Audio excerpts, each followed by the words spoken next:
We are living through something really big right now. I think the Epstein Files are going to be talked about for decades to come. And we've kind of had the unique experience of seeing what I would describe as a total breakdown of the mainstream propaganda model. And what I mean by that is there's a whole army of people in the media and social media influencers and podcasts and all that who make a major amount of money explaining things into basically two boxes and two acceptable narratives. And the revelations in these files are so big and so fundamental and touch people in so many places that it's not something you can just explain away easily.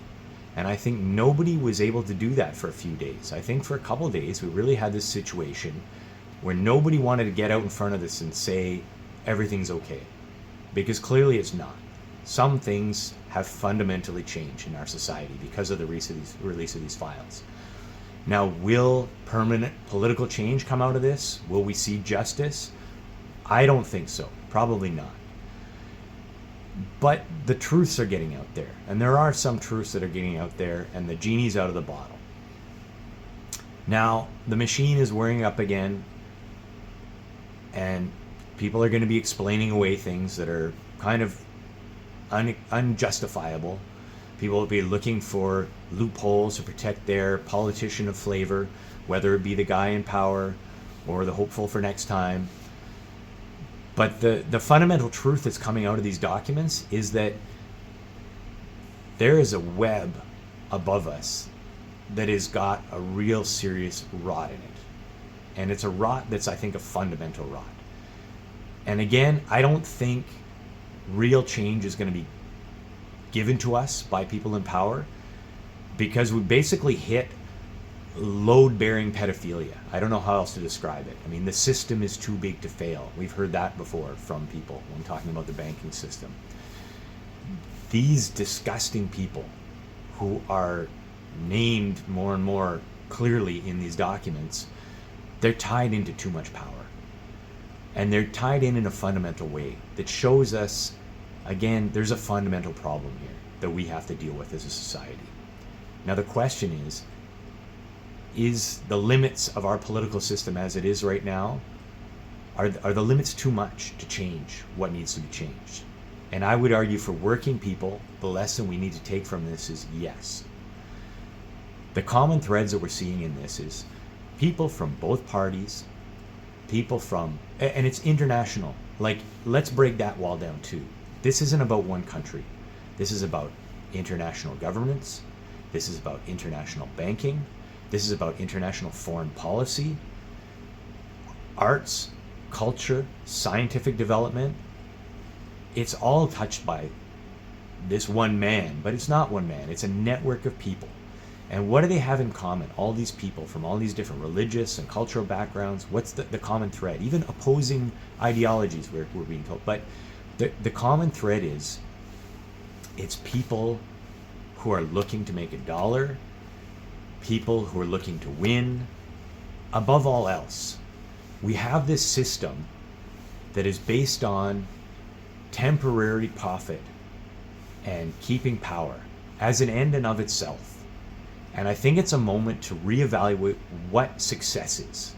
I'm not saying people shouldn't be working hard. I'm not saying people shouldn't be getting ahead. But clearly we've got to the point where, and this has been going on for decades now, and it's touching some really fundamental things. And let's not let that be excused away, because there are some outlandish claims that are being made baseless in these documents, and that's true. There's a lot of unprovable things in there. But there's a lot of things that are directly tied into fundamental working of government and the fundamentals of our banking system and financial system and all that, that is not wild accusations. It's just, we know the names, we know the people involved, and we know the structure that's been built over decades. And it's, again, it's touched by this rot. And so we need to find a way to make change. Because, again, I don't think it's coming from the top. And I think we have to admit that. And that's a scary thing to admit, that the people that we looked for leadership from are not going to give it to us. They're too tied into this kind of success at all costs. and there's no moral backbone to it. There's no underpinning of moving forward positively. And then we're getting trapped in this loop, and it's a downward spiral of accepting the lesser of two evils, as it were, all the time. And it's just one after another, and the bar is getting lowered and lowered. And so let's take a moment to think about what change means for us, what working change means for us, and fundamentally, what are the things that we need? Because it's not the same things that these people need.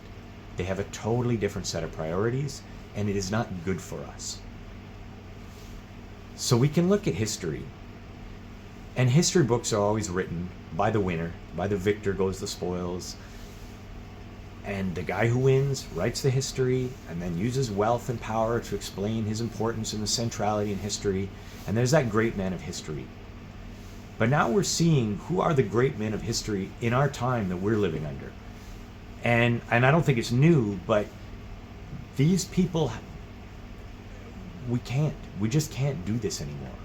It's like collective Stockholm syndrome, where we're living under these horrible people doing horrible things, and we're expected to like it and cheer it along. And so again, election seasons are coming. They're going to try and convince us that this time it's going to be different, that the blue product or the red product, and we've been reduced to this class of consumers, because we're not just consuming goods anymore.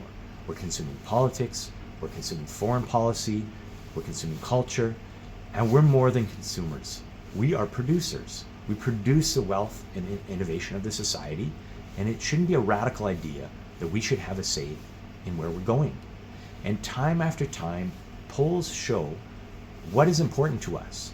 And it's things that are simple things. It's things like healthcare, education, breathable air, safe communities, all these things that are just turned against us in this really ugly culture war around elections, and there's no fundamental meat behind it.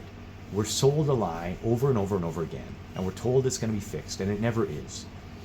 So how do we get away from this great man of history kind of thread where we have no power? Well, we do have power, and it's right there in those same history books. But we got to look at the real important changes that happen. And I would argue the majority of important changes that have happened throughout history that have been meaningful for day-to-day people's lives have come from ordinary people organizing and forcing change. And that's something that we need to get back into. And again, we're not just consumers. We can produce, but that means work. And so we have to realize that we have to put in work to build political power for ourselves and our communities that can demand the kind of change we need. And I'm going to try and cut this short. I don't want to go too long into this, and I want to talk about these subjects again. But again, this is an opportunity for us to look at the rot at the top and say nothing good is going to come from there, in the short term at least. So we have to start building the political power and the political movements that can carry us forward with real working solutions for working people in the future. So let's make a promise to each other that we're going to stop saying they're not going to get away with it, or someone's going to stop it, because those people on high are not going to stop it. You and me have to be the people that are making that change, that are making things better. And that's all we want. We deserve better, and we're not getting it. So we need to work together to make things better. And I think if we can commit to each other to accept the fact that we need to try and work together, look at these issues, talk to your coworkers, talk to your neighbors, not as people who are at each other's throats on behest of a political movement or political ideology or a leader who really doesn't have your best interests at heart. Let's talk to each other about people who have to live together and have to figure it out together and need to find solutions together. And I think if we go forward like that, the sky's the limit. So I'm going to leave it at that. Hopefully talk again soon. Have a great day, folks.